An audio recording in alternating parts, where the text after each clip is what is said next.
how is the youth discipleship in our days, considering that more and more youth are don't wait with sex until marriage, for example?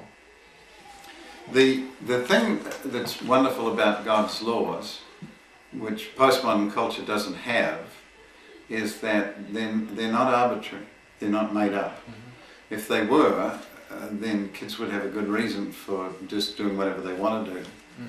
But I found it helpful in this culture to tell people God's laws are not inventions, they are descriptions of reality from an infinite perspective.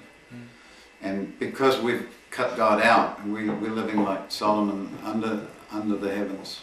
There's no, we've cut him out, though at the same time hungry spiritually, cut out him saying anything of value or worth to us. So, but I tell kids, when my son was around 2, I caught him with a pair of metal bladed scissors about to put him in a socket. It's 250 volts in New Zealand, 40 amps on that bar. And I yelled at him. He was just about to do it. He just figured out I could put that right in that little slot there. And I said, Billy, don't you touch that. And he got a fright, but then he was going to show me how he was going to do it. And I said, if you touch that, I'll smack your butt. And he's too dumb to understand frying neural pathways, but he understood smack your butt. Now, I tell kids, God's laws are not made up. They are descriptions of how reality actually operates. So when God says the soul that sins, it shall die, it's like saying if you jump from a 40-story building without a hang glider, bungee cord, Spider-Man suit or bat cape, you will accelerate at 32 foot a second. When you hit your head on the cement, you shall be paced. So with the sexual thing, what church has done in earlier times, it hasn't known some of the ramifications of what sex outside of God's laws, the consequence it has. Because when you get something like God designed, like food, there's three core ones: nourishment, reproduction, and self-defense. Those are the 3 great strong things. Almost every magazine you pick up today will have one or more of those things. There'll be a whole bunch of stuff about food, a whole bunch of stuff about sex, or relationships, or making friendships, or anything connected to that, and protecting yourself. And in Noah's time, the Bible speaks about the world being full of violence, marrying and giving and marrying, eating and drinking. It used those same 3 things. So what we have in the sexual mess, and Sweden is high on this, as well as Holland, Amsterdam is infamous, but in every major city there's a growing prostitution. We just had in New Zealand idiotic law passed to make the age of sexual consent as low as 12. And the thing is, there's children now that these sexual procurators are using because the police have been stripped of power to even question. In other words, you have to get a warrant in order to question a girl to ask her age. But that opens the door for example, 30-year-old men to have sex with Absolutely. 12-year-olds. And this was true in William Booth's day, when 1 in 5 women in London was a prostitute. And people don't realize what has happened now with the prostitutes. Before it was underground, now it's open, and they are dying. They're being killed because there's no protection on their lives anymore. I work every year in an outreach in Eminem's hometown.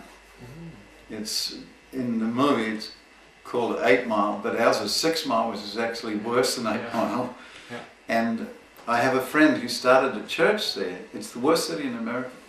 It has more single parent or no parent homes than any other city. It officially went bankrupt 3 years ago. And these friends have started a church in the middle of hell.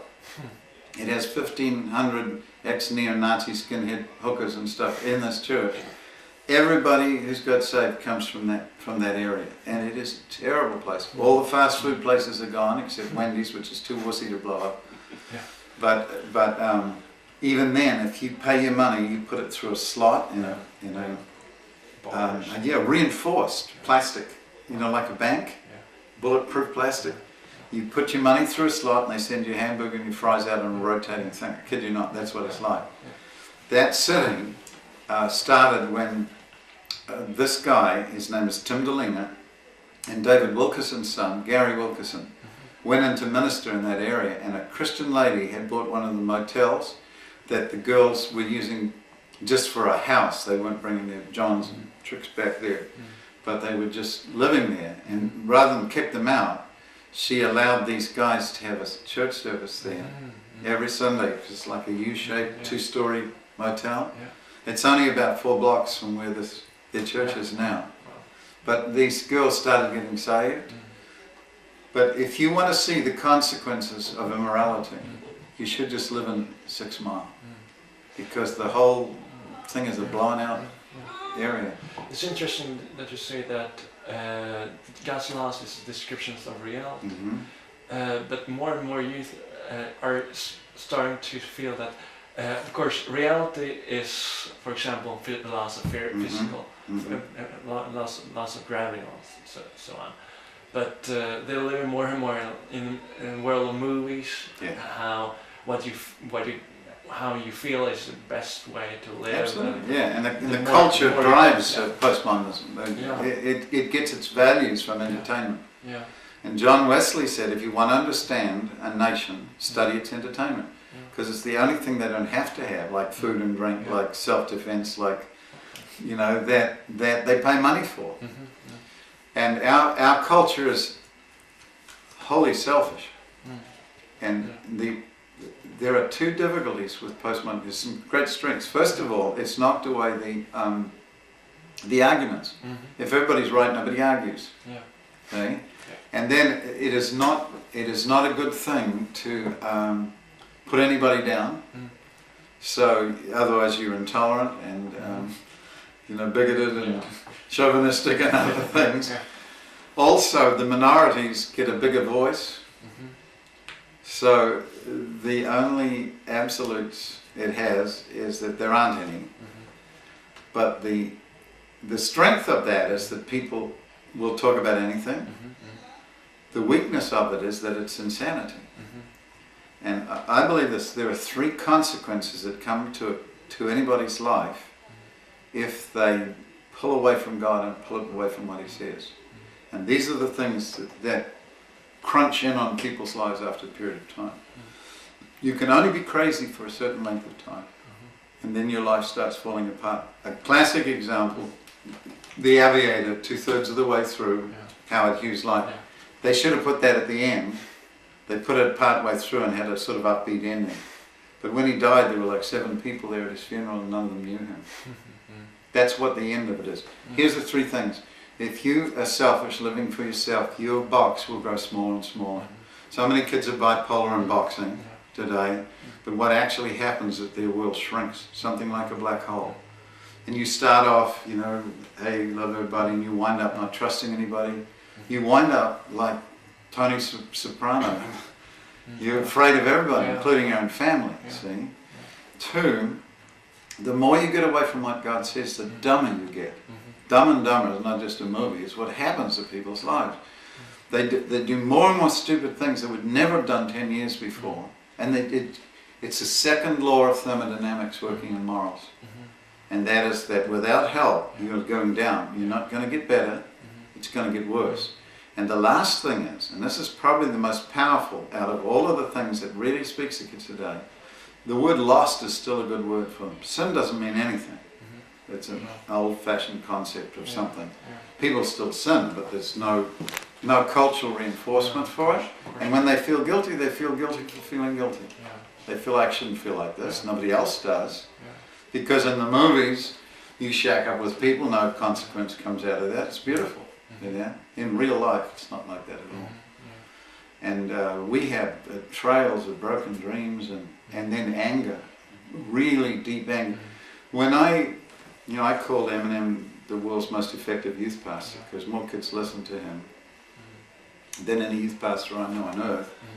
But when you look at his life, it is this. This is the end of a thing.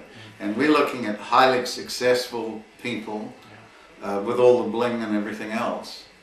But the thing behind it, the self-defense becomes murder, becomes violence. Reproduction becomes sexual immorality, and there's no end to each one of these are addictions. There's no end to it. You can never be satisfied with that. You must move on. Sex with animals, sex with babies, sex with anything you can find, sex with dead people, sex with anything. And kids feel like, you know, you reach some fulfillment. You never do. It's an addiction. So in the Daniel Files, this book we did for kids, it's a practice book. I put some of the reasons why God has put perimeters around sex. Because something that is so powerful and so beautiful and so pleasurable, when it goes wrong, I noticed for about 30 years I worked with kids who are addicts. When guys come off drugs, they can pretty much walk out and leave it behind with a few bad memories. But if a girl is on some long-term addiction thing, for even like a year, she almost never gets over it. It's so woven into her whole life, which is why God says in Romans, even their woman, because he looks at woman as being the last bastion of ethics and value in our culture. And when girls just get as loud and as dirty mouthed as guys and as violent as guys and as using as guys, the third thing that hits people is their life becomes more and more unreal. It starts out like a movie where you're playing to the crowd, and it winds up a horror movie.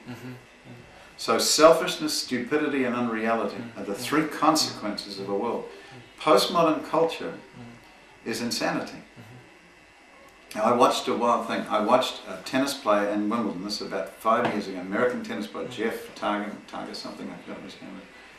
He was in the round of 8 in Wimbledon, and he had an umpire, French umpire, who he got more and more frustrated because this guy kept calling shots that he was sure in as out, and shots that he was sure were out as in.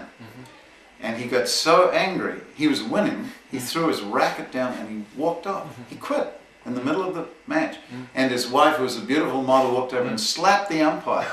And he got fined $10,000. If he had slapped the umpire, he would have been out of tennis forever. But because it was his wife that slapped him, they only fined him $10,000. But they interviewed him afterwards, and they said, "What? You know, what was that?" He said, "I was in a bar last night, and I heard that." Various epithets which we won't mention here. And he was bragging. He's postmodern. He was bragging, "I decide who I want to win, and then I call the shots that way." And he said, I heard him say that, and I thought, how can he? And then he gets that guy in his game. And he saw it lived out. So here's the parable, and this really happened.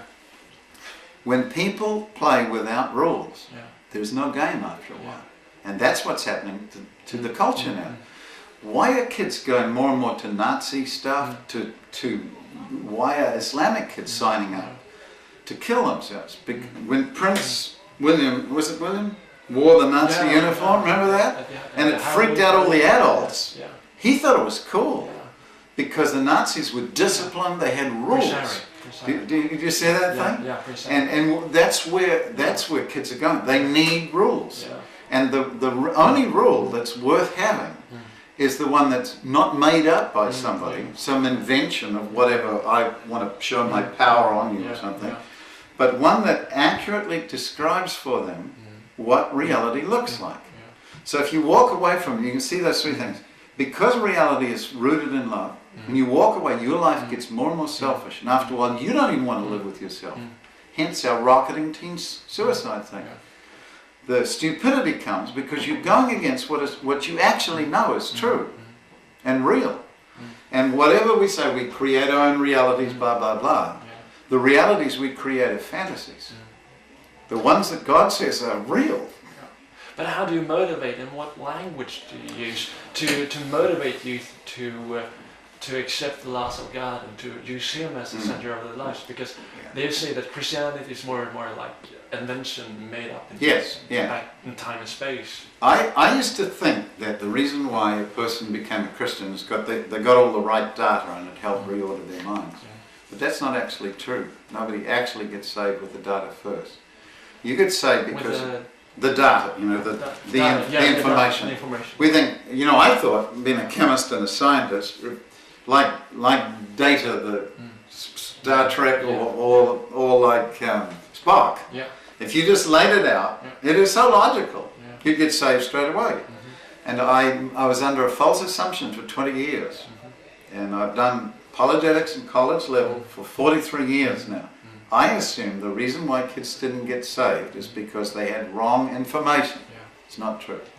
The reason why kids don't get saved is because they make wrong choices and then create philosophical systems that allow them to live in it.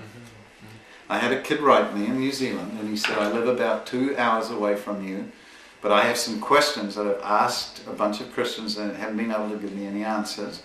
I'm taking philosophy this year at university. I've got a stack of books this time I'm reading through. But he said, I would like to come and pose these questions to you to see how you do, sort of thing. I was busy and I didn't get a chance to answer. I got a letter 3 days later, put a phone number in this time. He said, I'm willing to make that trip out and just give me an hour of time. And then he signed it ex-Christian. And that pushed my buttons. I called him, I said, you come up, I'll give you whatever time. He came in and he had this list, like this. He goes, all right, now, he's driven 2 hours, driven over to driving over. Now, should I just read them out to you one at a time and you can try them, or would you like to look over them and pick out ones? That's what he said. This is what I said to him. Your questions don't interest me half as much as the reason why you're asking them. And he said, well, why is that? I said, when did you first start getting involved in sexual immorality? And his eyes stuck out like Kermit the Frog, like real double take. And then he kind of blinked and he said, well, I'm not saying that's true, but why would you ask that? And then I showed him in Youth Aflame, I've got a thing of the consequences of immorality in a life and what it does to you. And he's reading it and it's his life. And one of the major consequences is a critical, philosophical, argumentative attitude towards all of life. And he's looking at that and he said, why is it like that? And I said, because that's the way it is, which is a totally unphilosophical answer, but a true one. And I to this day don't know what those questions are. And I said, the reason why you never got those questions answered is because you didn't want them answered. You signed your letter ex-Christian. I got good news for you and bad news. The good news is you're not a Christian. You never have been. The good news is you can be, but you're not, and you never have been. You have instead been exposed to religious information. You know what is right by teaching and by example, perhaps from others, but that isn't the way you've chosen to live. And so what you've done now is you're creating a world for yourself and buttressing it with all these arguments so you can live the way you know you're not supposed to. And the reason why you never got answers from these other questions you ask is because those aren't your real questions. You want to find out every way you can protect the world you're building. So you hope that somebody like me says something dumb to you so you can just chalk that one off as that one's a good one to use. He didn't say a word. And I still don't know what those things are. So I loaded them up with Schaefer things and stuff for the data side. But do you see what I mean? I think the value of postmodern culture is that people look at a life. See, on the net, for instance, I could say I'm Bill Gates. How would you know I wasn't? I could be a 12-year-old kid posing as a black grandmother from New York. You wouldn't know any difference. The net, the world's largest anarchy, strips all status away, all money away, all power. It's only what you say and how you say it that's represented. So when we're looking at discipling people in a postmodern culture, it's more and has to be more than data. We've got sophisticated means of communication and teaching and information. But if that's what it meant to disciple a person, we could be replaced by a CD-ROM. When it comes to Christians, Christian youth, is there like a team or a B team of, or really, of passionate Christian youth, or is there another B team of Christian youth that is not that passionate? Jesus had 3 rings in his disciples, if you look at them. There were 12, and they're broken up roughly into like a connector. There's Peter, James, and John. See that? And then Andrew. So you've got 3 closest to Jesus, and they'll go up with him on the mountain. And then Andrew introduces people. See that? And then you keep going until you get your outer ring. James, little James, whoever he is, and Judas. And so there are levels of understanding and levels of maturity in the Christian life, but there's not A and B Christians. That's one of the huge mistakes the church is making today, because this generation's digital. It doesn't have an in-between, and when the church teaches them to spell compromise, instead of just throwing that switch from evil to righteousness. See, the kids I meet, they're not gonna, they don't like you, they're not just gonna diss you with a few words, they'll shoot you, they'll kill you. You know, they do, I was looking up for new words for petting and necking. There aren't any words. Hooking up is as close as you get. There isn't any petting and necking, because people just go straight from hello to the sack. There's nothing in between. So this generation doesn't have an in between. I don't know why they even put volume controls on boomboxes. It's certainly not for the kids. You park beside the guy with music for the neighbourhood, he's got 80 megawatt speakers and his whole van is shaking. So the heart of this, the church would make a serious mistake to give a compromising, you know, do whatever you like, everything is beautiful as long as you put Jesus in it somewhere. That's stupid. And it's exactly what is not needed. There's a great book that Os Guinness wrote quite recently, and it's called Prophetic Untimeliness. It's one of the best new books I've seen to address something that the church is getting into, and kids will not wear it. What we try to do is analyze the culture to see what we should be speaking to. That's a dumb idea, because if you're going to change it, you've got to be outside it. And his book really deals with, he said the church is too tied up with time. If you want to see where cultures, you can look at a culture and analyze and make these trends and blah blah, and you know, do this thing. But if you want to change that culture, you have to come not from time but from eternity.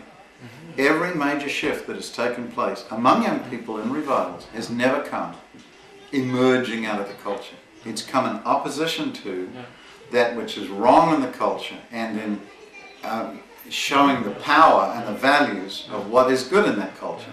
In other words, redeeming it. We have something called, around the world in youth culture, called emerging church. And more or less it's about where you have praise and dance parties for God and different festivals and so on. And and our friends that really wants to work in these areas to be able to go into the dance ministry and dance ministry. But they having a really hard time to establish themselves as a church, as a fellowship. And often that's because we are trying to see how much we can blend instead of just simply living something so powerful and so wonderful. But these people come from that culture.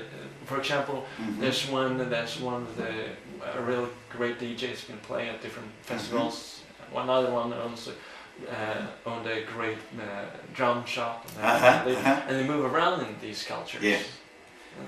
Here would be my question first. We go back again to the power of the message of the gospel. God is going to do 3 things with us. Get us out of the culture, get the culture out of us, and then send us back into the culture. And many times when people have difficulty in bridging, 1 or 2 have not been done. They've simply baptized their old lifestyle with a Christian label. And one of the things we don't do is we don't deal with our own rights. We tell people, okay, you're an awesome musician, and you know, and that's great because all the guys suck who sing in our church, and we need somebody as good as you, you know. And then we tell them, but you got to give up your heroin, and you got to give up your stable of hookers and stuff, and you can't have those, you know. And you must not snort coke before you know. We tell them that. We tell them give up the bad things. My friend David Ravenel was a great illustration. We're going to sell a car. What do you do with it? First, you're going to put it on eBay or on the market someplace. What do you do with the car first? You clean it up. You get all the rubbish out, you wash it. And when somebody comes to buy your car, you don't go, wait, before you buy this car, this is what I got out of it. And this is how dirty the water came. See that? What do they want with that? Yeah, of course. They want the car. They don't want the garbage. God wants your car. He doesn't want the garbage of your life. What does he need with the garbage? So I tell kids, you want God to take your problems away. He wants you. And that's what he's after. So if we don't have a real repentance in our lives, we will not, first of all, come out of that culture, which you have to do. You can't be it in order to change it. And two, the culture will not come out of us. Jesus said, the prince of this world comes, but he's got nothing in me. There's no answering chord. I gave my career over to God, and I didn't have anything else to do. I had a band for 3.5 years. That all had to die. I love science fiction. I read 21 science fiction books a week, and that all had to die. But then God takes you out of the culture. He takes the culture out of you. So you've got a whole new way of living. You're not centered anymore on music. You're not centered anymore on that thing. If that goes, you don't die. The older you dies, then when he can trust you, he sends you back into it. And the emerging church, the real emerging church, are people who have had all three. When you only do, when you don't do any of them, you just stay in the last one, you don't change it. It changes you. And I've got a lot of friends, you know, the Bedingfields and others who are right smack in the middle of a very demanding, hurtful. When Danny first emailed me, he was 18 years old, and he said, I've got some prophecies on my life, and he said, I believe God is going to give me a #1 chart hit. He was 18, this is like 2 years before anything happened. Danny Bedingfield. Bedingfield. Yeah, he said, I've written 80 songs. He said, what he wanted to do, what you two wanted to do when they got saved, the first 3 key members of it, in the Jesus movement in Ireland. And that is to take biblical law, not preaching, but the law, like a John the Baptist, putting biblical law back into the culture. That's what they did, and they still have. They did it very successfully, and made a public rededication of their lives to the Lord. Did you see that in the Boston concert? No, I missed it. It's amazing. I'll give you the disc and you have a look at it. Incredible thing. Just worship God. And you, on their faces, this new album, How to Dismantle an Atomic Bomb, they said this is the first album they've ever done. It's exactly what they wanted to do. From the beginning. Yeah, and it's not only musically right, but it's what their call is. Now, I'm going to give you 2 cool things from Os Guinness, not from that book, but another one. The call of God, it's a person calling, not just general idea, is to him, for him, through him, and by him. It's this way first.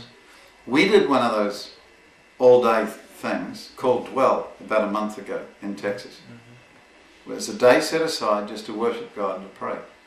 There wasn't a bunch of bands come. We had good music and worship people and bands and stuff, but that wasn't it.